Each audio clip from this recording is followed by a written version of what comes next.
Okay people, and we're back with part 2 of my Star Trek The Original Series overview. If you missed part 1, click on the annotation on the screen right now to check out that last video. This time we're going to do my top 10 favourite episodes of the original series. Not necessarily the best, but my personal favourites. Things might change over time. I do apologise, this video may be a bit longer than what I usually do, but I'm going to do this for the hardcore Trekkies out there. I'm going to give a synopsis and then my thoughts on the episode. And I'm also going to leave links on the screen right now. So if you just want to jump to a particular number to see what I think of that particular number, then just jump straight to it for your convenience. Thanks for watching. Let's get back to the show. Number 10. The original pilot episode for the franchise itself. Episode called The Cage, where Captain Kirk was not the original captain. For those of you who don't know, most of you guys do. It was actually Captain Pike. And this episode, I think it was shot 2 years before the series actually got a green light. And from what I've read up on, it's actually got the highest budget of any of the original series episodes because they were really trying to get it off the ground. Mr. Gene Roddenberry was trying to get it off the ground. So even though it looks dated by today's standards, that you can still see aesthetically it looks better than most of the episodes in the original series that follow years later. But anyway, the episode itself is pretty interesting. I'm going to talk about the things I like. Captain Pike, I really like him. He's not like Kirk, but I could just from this one episode I could see he's got a lot of charisma and he's got that presence. He's got, he has a relationship with the Doctor, which is humorous because the Doctor's like his bartender. And you get to see Spock there. A lot of people complain that Spock smiled in this episode, which pissed off a lot of people. I don't know why. But anyway, the episode itself was really good. I think they get a distress call from some planet when they've been down there. These aliens start playing mind games with Captain Pike and an Earth woman on there that they're controlling. And it's I know I'm being very vague here, but I just want to say the concept is really good. I mean, I think even if this wasn't an original episode with Captain Kirk, it still would have been a very thought-provoking episode, and just seeing how these aliens are trying to mess with Captain Pike and trying to make all these fantasies come true, and it's a really good episode overall. The ending is kind of weird and twisted, but kind of sweet. So overall, it's good, and yeah, I mean, there's so much things I like about it, but I just think it's ultimately, I just want to say, I think it's a very, very strong pilot. I thought it was very engaging, and the thing I like about Gene Roddenberry is that they didn't just recast Captain Kirk to take over Captain Pike's name or whatever. They're two different captains. They keep the continuity as, this is set a couple years before Captain Kirk came along, so it plays a part in the story. And in season 1, they tried to go back and rewrite the pilot into the series in a double episode, which didn't really like it. But overall, I think it's a very strong pilot, and actually it resonates a lot to me in the whole series. Actually, it's one of the better episodes. Agree or disagree, I like the pilot, and I think it's very strong. Number 9, Elan of Troyes. This episode I kind of like, maybe for the wrong reasons. Basically, the Enterprise crew are trying to be an ambassador to these two warring planets. And to do that, they want to marry one of the princesses of one of the nations to marry the warring nation so they can, get together. And, the Enterprise are playing the middleman, trying to help these two alien races get together. The princess that comes on board the spaceship is a super bitch. I mean, there's no other word I can say. She's entitled. She feels like she's, I think in their society, they're treated with such high regard that they're basically like gods. When she comes aboard the Enterprise, she treats Kirk like he's a peasant, and she wants to be spoken to with the utmost respect. And the reason why I like this episode is actually it's a lot of a character piece between Kirk and his princess. I like seeing Kirk trying to keep his cool demeanor across this super bitch who just who isn't even reasonable. And the reason why I said I might like this for the wrong reason is later they introduce this little love drug element where Kirk falls head and heels over her over some tear, which is kind of silly, but it's so goofy and it works so well. on the second end of this episode, there's also a little espionage going on with people trying to stop this joining of the two races. So you get half corny, crazy love, bitchy story, then you got a little espionage on the side. And honestly, I just like the combination of the two, and I like Kirk manhandling this woman, not because I like abusing women or anything, it's just because it's a really fun character piece, and it's not about Kirk just manhandling her. He's trying to be cool and concise, but it just doesn't work with her. Then he ends up falling in love with her. It's a bit of a mess, but it's so humorous that I was just laughing from head to toe. I really enjoyed this episode. The resolution, they tried to make it a bit too romantic with one of them. Oh, he lost the girl, but that was just BS. Come on now. We all know what this is about. This was just about fun. So I like this episode. One of the more fun episodes. But again, I've got weird tastes. I'm sure people will disagree with me, but I like this episode. One of my favorites. Number 9, that was. Number 8, the Mark of Gideon. Basically, the Enterprise is on a mission to introduce a new planet into the Federation. Now, they've only heard through some previous communication that on this planet, these aliens live really long lives, and they've apparently got a really rich atmosphere. I think they don't have any disease or anything on there, so they go to investigate. Now, ironically, once they get to the planet, the leaders won't allow any other crew member except for Kirk to beam down to the planet, which seems kind of suspicious. But Kirk, being the gung-ho captain he is, agrees. When he beams down, he seems to beam back onto the Enterprise, an empty Enterprise. So when Spock calls the planet to find out, hey, what's going on? Where's my captain? They're like, we don't know where your captain is. Spock says, I want to investigate. He's like, no, you can't come down, you can't investigate. We don't know where he is. We'll handle it, you stay there. So the reason why I like this episode, this is another episode where it's kind of two separate things going on. You've got Kirk on this empty Enterprise following some mysterious girl. Then you've got, what I like more, is this alien race trying to keep Spock from coming down to the planet, using all this diplomatic trickery and double talk to try to keep them off the planet. Now, the trickery in the political side where Spock's dealing with the race and the president of the race is good. But I also like Captain Kirk on the ship, alone, find out what's going on with this girl. Now, the reveal to the episode is really weird. With the overpopulation reveal at the end. It's the kind of story you only get away with on sci-fi, and then wanting to have Kirk so they can manufacture some disease.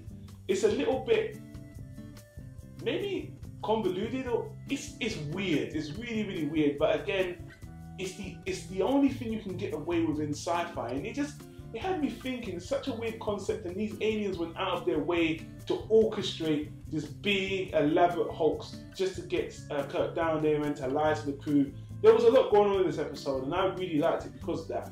The resolution was good, but kind of strange. A lot of people think this episode is very weird, but for me, it really stands out for me. So that's why I'm putting it at number 8. Number 7, the Squire of Gophos. This episode is an easy pick for me. Very easy, and I'll get to why now. Basically, the Enterprise crew are on a supply mission to actually give some supplies to a needy planet. When they come across a planet that isn't mapped on their star systems.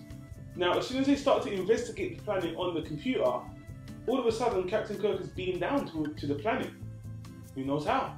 So Spock goes down to the planet to investigate, and then when they get down there, they find this really quirky character dressed up in like this Napoleon, 18th, 17th century gear, and his whole environment is dressed up in the old, that kind of century gear, and this character is just messing with the crew. This is one of those episodes where you've got an alien with these godlike powers, which happens a lot in Star Trek, all the franchises, and he just is messing with the crew. He controls all these powers, he can freeze them, and he forces them to stay down on the planet with him just so he can mess with the crew. And the reason why I love this episode so much is because this character is obviously the precursor to Q. You guys must know who Q is. I mean, if you're watching this, you watch Star Trek. The character Q is such a fan favourite, and the only thing that surprises me is that this character wasn't the birth of the Q, was the introduction to the Q. He's actually not a Q. At the time, Gene Roddenberry and the crew, they hadn't actually written the crew species, if I'm correct. but this character has got the charisma, the way he's messing with them, everything about this character is cute. And I just love it for that. And he acts just as well as Q in Next Generation and Voyager. It's just amazing. I loved it. It was funny. The resolution was really good until the climax itself, but this character was a lot of fun. And I just want to say, the actor that played the character, he does come in other episodes, but I don't think he plays his character again. You don't see him again in the series, but this is one of my favourite episodes. Easy pick. This is the precursor to Q, and yeah, it's just a really fun, fantastic episode. Number 6, the Folian Web. The Folian Web is one of the better character-driven episodes. Now, on this episode, the crew of the Enterprise are going through space. They're trying to chase down another Federation ship that actually has gone missing. I believe the ship was the Defiant. It went missing about 3 weeks earlier. Now, when they get to the coordinates of where the Defiant was meant to be, they find this weird abscess in the shape of the Defiant, and they find out that the Defiant is kind of stuck in some kind of dematerialization state where it's not very stable. So once they beam upon the ship to investigate, they find all the crew is kind of dead or killed themselves or whatever. Through some mishap of the transportation device or whatever, Kirk beams out last from the rest of the crew, and because of that, he's actually stuck with the ship in this temporal imbalance, shifting through space kind of thing.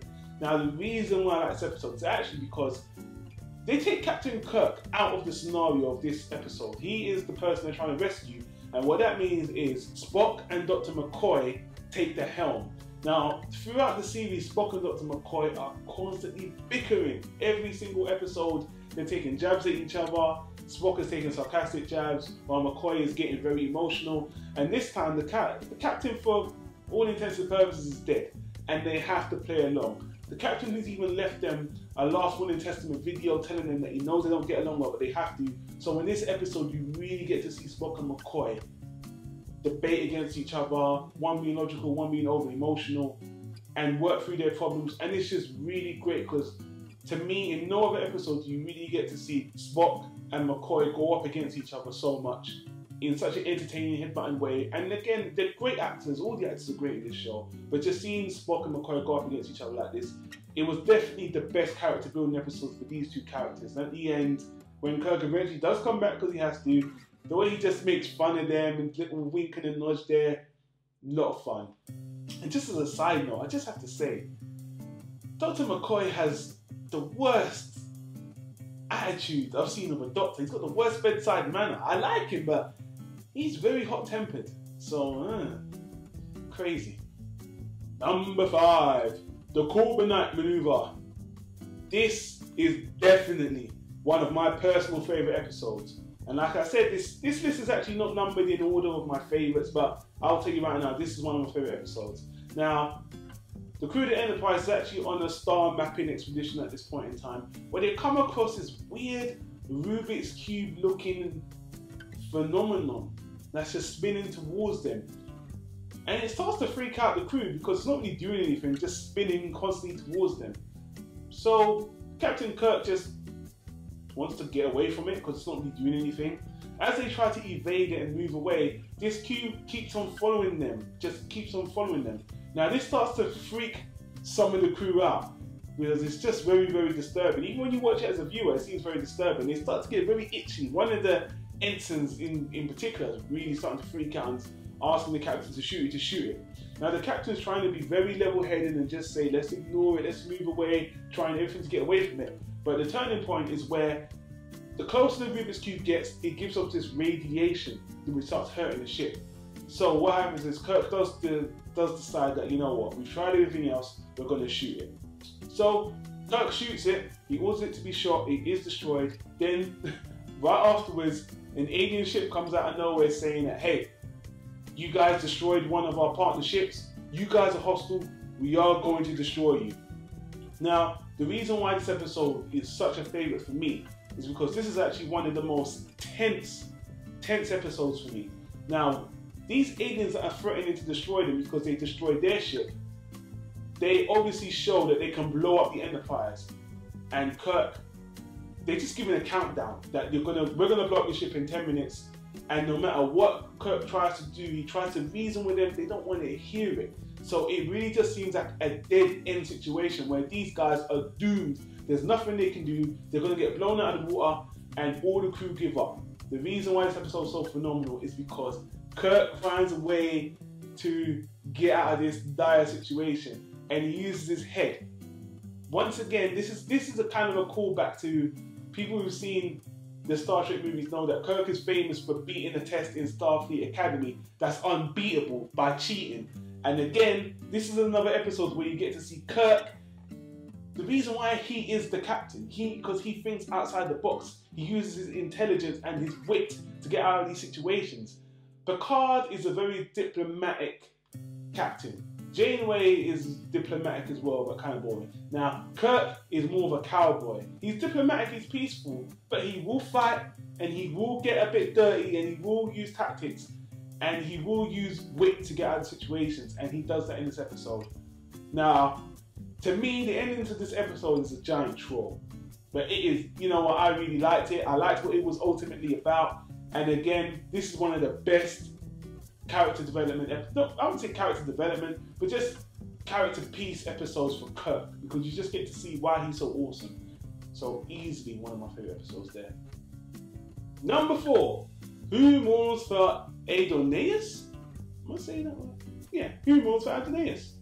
This episode is another one of those episodes where the crew are being messed with by a god-like alien. But slight difference with this one that makes it more appealing to me. Now, the crew of the Enterprise is actually on a surveyor's mission again on some M-class planet. They're taking logs, and all of a sudden this giant hand just grabs the Enterprise, which looks really freaky when you see it on the video. And then the face comes up on the screen, and when you see the face, it looks like it's wearing one of those Greek Levy tune-up things in his head. So come down to the planet and see me, I want you to come down. And basically, because they can't really escape, Kirk and the crew decide to come down and see what the hell's going on. Where the hell did this hand come from? So basically, when they go down to the planet, they see that this alien comes up to them who looks like a human saying, "Hey, I am Apollo, the Greek god Apollo. I am your god. I am not going to let your ship go. I want you to stay here and worship me." So again, like I said, he starts messing with the crew, showing how all-powerful he is, shooting beams, turning into massive monster, massive giant, showing him that he just completely controls him. The reason why I like this episode is because I watched this episode with a friend of mine, and my friend is an atheist. I'm a theist. Look it up. And basically, the thing about Kirk, he's an atheist as well. He's a scientist. He doesn't believe that there's a God. Now, you've got this alien creature here telling you that he is God. He's showing you how powerful he is. He's telling you he created you and all this other stuff. Kirk's whole thing in this episode is, I don't care. I don't care if you're God. Well, we just don't need you. Yes, you've got all these powers, and all through the episode, even though this guy is showing him how powerful he is, and even though he's saying that me and the other gods of Olympus created you on Earth and then we left, Kirk just doesn't care. He just doesn't care, and he's trying to find out everything he can to try to beat this god alien. And again, it's like, I was having a religious debate with my friend about this, like saying, my friend who's an atheist watched this was saying to me, even if God did come down today and say, hey, worship me, he would say, you're not my God, I don't care. And again, it's a philosophy that I find very interesting, that even if a being comes down and shows you all these powers and says, I'm God, Kirk just doesn't care. He just didn't care. And again, in this episode, they do explain that it's not, the word God, obviously, it can be used just to say someone who's altered, has got all these powers or something. So, but ultimately, it's an alien. And even in Stargate, another sci-fi series that using 4 is an alien. So this isn't the first time where we see Greek gods being used or fictional characters being used as gods or whatever. So, but I just find it more interesting, Kirk's philosophy on gods, which is explored in this episode. And they have a lot of debates about it. And at the end, the poignant thing Kirk says is that, you know what? We just don't need gods. We just don't need gods. We've outgrown you. And it's kind of a sad ending, really. But it does make me feel like, you know what? I like the human race. We don't need gods. Even if you're religious, some people just don't care. And for me, I know it's very weird for me to say I like this episode based on that reason, but again, it was very thought-provoking for me personally.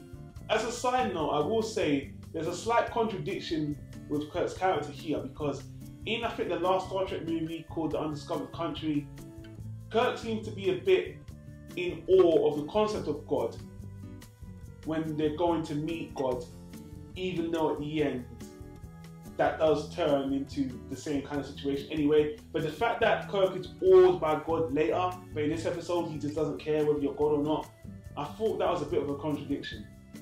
But whatever, still enjoy this episode. Number 3, A Taste of Armageddon. This is a really cool name for an episode, you've got to admit, A Taste of Armageddon.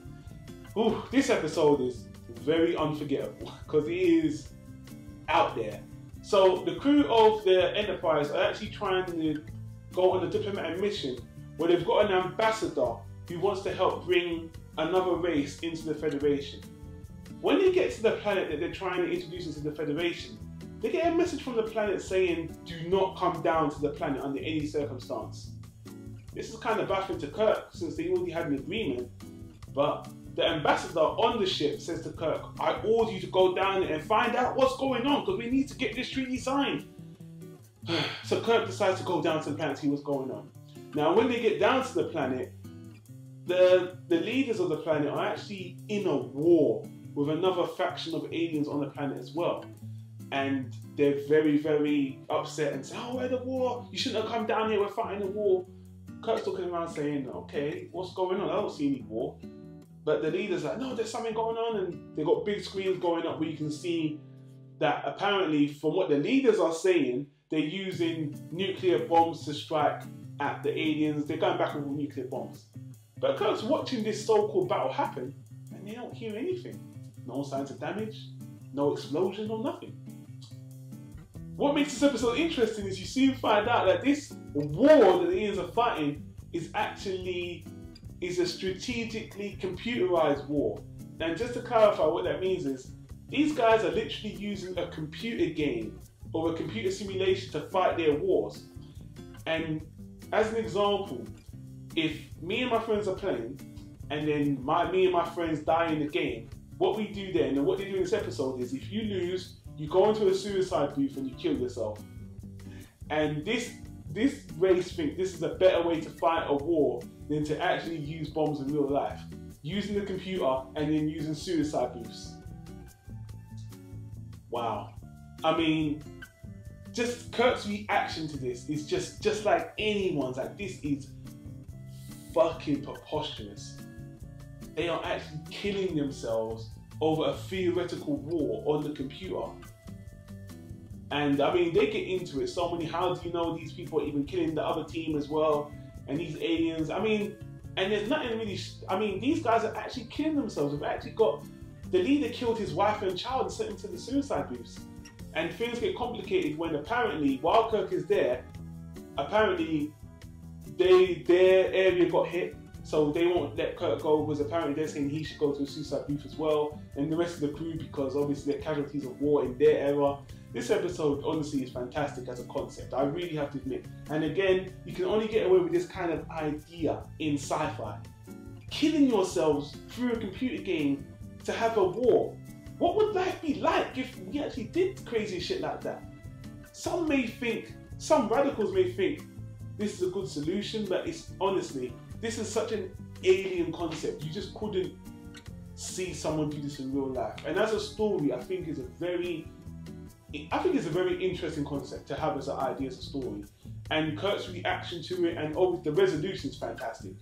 What would you do to resolve the situation? Kirk makes sure that they understand what real war is by the end of the episode. So I just love this episode is so out there. But again, the writing is good, the acting is good, and the way that these aliens are committed to do this virtual suicide game thing is just crazy.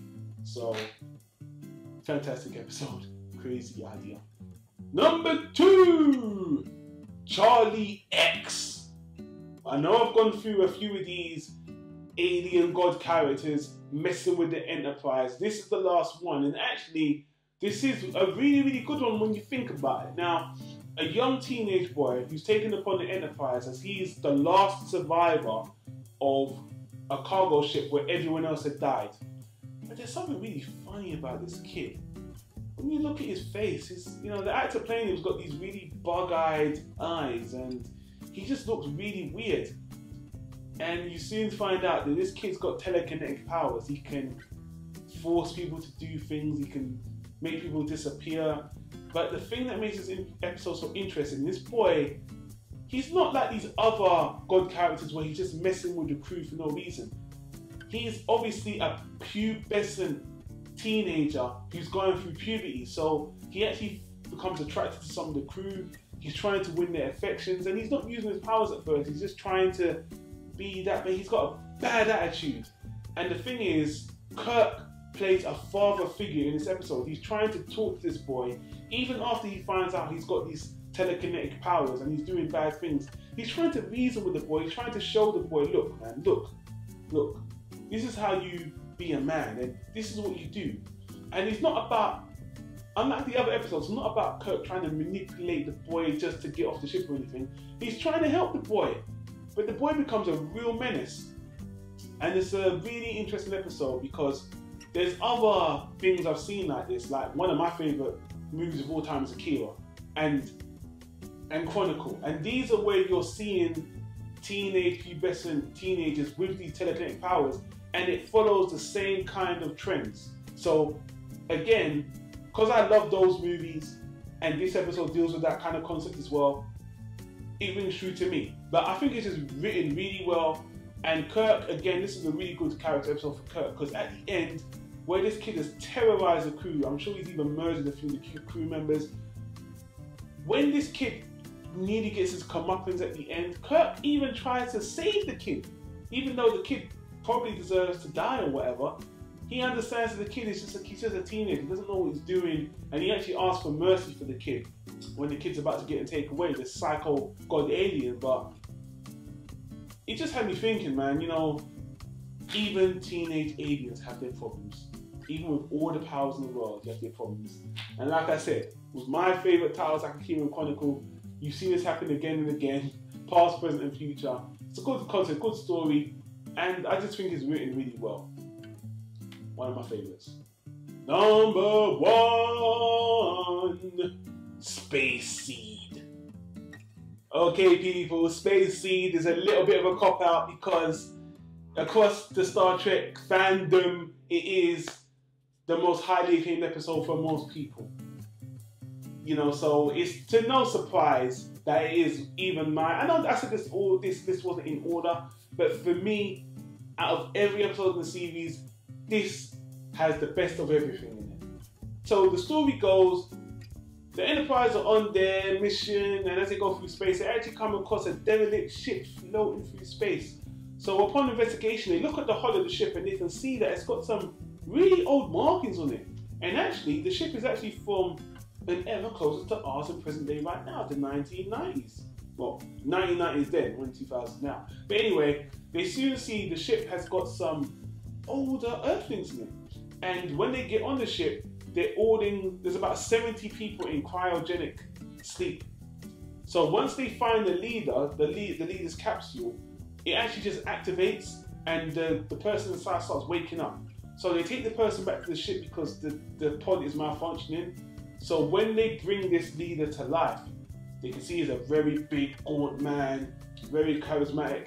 And through some research, through genetic research on the ship's data, they can find that he was part of a project on Earth of genetically engineered humans. They were trying to make the perfect human, and he was meant to be, him and the rest of the people from the spaceship, they were actually meant to be a new human race, a new, better human. But what ended up happening through their research is they found out that this guy, along with a lot of the other people on the ship, are actually escapees that were actually warlords. They turned out to be the people who actually started one of the Earth's last wars in this canon, which was, I think it's called the Cryogenics War, whatever. And they fled and they were never found. And people, by now, if you don't know who this main character is, this is the prelude episode to one of the most highest, notorious antagonists in the Star Trek franchise, Khan. yes, people, Khan. This is the original Khan, original episode. And it's absolutely fantastic. The actor that plays Khan has oozes charisma, oozes intelligence, oozes cunning, and this episode is just got everything in it. Kirk is fantastic, Khan is fantastic, the whole mutiny of the ship is fantastic. Well, not mutiny, the takeover of these genetically modified humans taking over the ship, and obviously what ends up being the prelude to what is apparently the most acclaimed movie in the Star Trek movie franchise, The Wrath of Khan. This is where it starts, and to me, I even enjoy this episode more than the movie The Wrath of Khan, mainly because the characters are younger, they got more energy, and okay, The Wrath of Khan is better, but I just like both of them equally, to be honest with you. People probably, you know, if you're going to watch The Wrath of Khan, you should watch this episode as a precursor, because this is absolutely fantastic episode. Definitely the best episode in the whole series, which I actually have to agree with. Even though I have my favourites, as you just heard the last 9, this one is superb. Since we're talking about The Wrath of Khan, and since I'm not going to be reviewing the recent remake, which was Star Trek Into Darkness made by J.J. Abrams, let me just say, I think that was a really good remake of the Khan idea of the Wrath of Khan movie. I'm not a die-hard Star Trek fan, but I did have my problems with this movie, which I have to throw in there right now very quickly. Number 1, the blood, healing Kirk or whatever, too easy. But that's not the most unforgivable thing. The most unforgivable thing I hated in it was getting advice from Spock, original timeline Spock, again. You did it in the first movie, you did it again in this movie. Unforgivably lazy writing, very lazy. The first time was bad enough, but it worked. But again, are you going to ask for Spock's help in the third movie? Star Trek 1.0. So anyway, Space Seed, number 1 episode, and that is my top 10 of Star Trek episodes. My favourite episodes. Again, I might need to revisit these things because again, with time, your mind can change ideas. But those are some of my favourite episodes.